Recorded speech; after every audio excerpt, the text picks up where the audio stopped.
Well, Spain is heading for its third general election in just 4 years after Prime Minister Pedro Sanchez failed to win enough support in Parliament for his first budget. Sanchez has called for the snap elections to be held on the 28th of April after Catalan lawmakers joined right-wing parties in rejecting his spending plans. His minority Socialist government holds just 84 of the 350 seats in Parliament and relies on small Catalan parties to pass legislation. They voted against his bill after Sanchez refused to consider proposals for Catalonia's self-determination. He took office in June after the ouster of Prime Minister Mariano Rajoy. Opinion polls show no single party can win a majority, adding further to the uncertainty in the EU's fourth largest economy.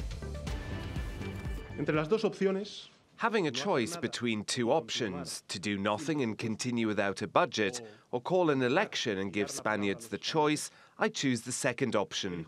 Spain has to continue moving forward.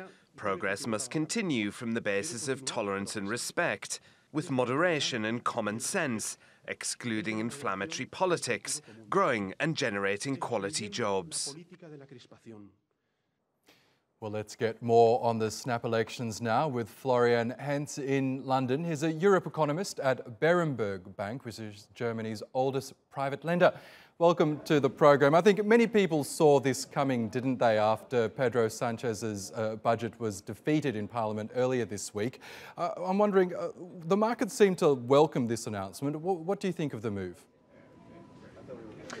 Yes, as you say, we expected this move by Pedro Sanchez actually on Wednesday, basically straight after he lost that budget vote. What we see is probably that Spanish politics will remain noisy going forward, but the economic impact of the 28th April ballot will probably limit it. It looks most likely that we get a shift to the right of the centre, which lessens the risk of any big reform reversals or very costly handouts like the 23% minimum wage boost at the beginning of this year. But the changes that come from this election will probably rather minor. Interesting. So you don't think that Pedro Sanchez has a good chance at these elections? No, of course he has a chance, but given the current opinion polls, it looks like that a centre-right alliance between the PP and the centrist Ciudadanos, which are more natural allies, possibly backed by the far right, the Vox party, could probably earn a majority in the parliament. And if you have the option, obviously, for going for a majority government or a minority government, which is almost close to a majority government, that is the most likely way. It looks less likely that Pedro Sanchez, together with Podemos, would find its way to become the prime minister again. But obviously, it's still some time to go, more than 2 months. So obviously, opinion polls could change. That's right. Well, let's take a look at Pedro Sanchez's proposed budget, because the plans included the biggest rise in public spending since 2010, with the total bill coming in at more than $389 billion. Could the Spanish economy have sustained this kind of spending? No, it couldn't.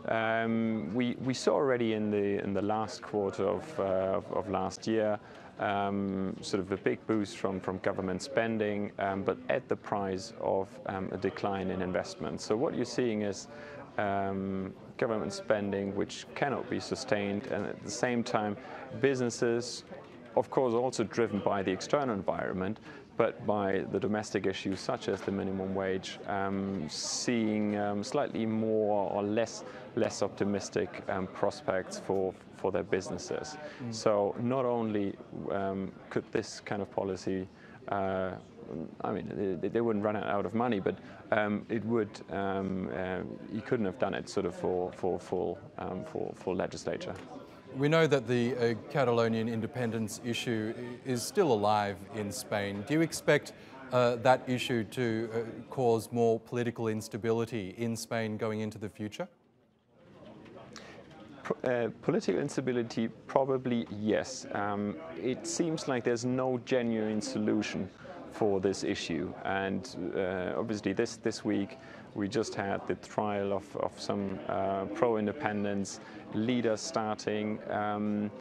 The crucial thing for me, sort of as an economist, is whether it has got an effect on the economy. And for the last, well, let's say 2 years since these sort of quarrels started to at least intensify, we haven't seen such a big hit. So even though this could sort of simmer on, it shouldn't affect too much well, sort of the outlook for the Spanish economy. Okay, Florian Hense in London. We'll have to leave it there, but thank you again for your time.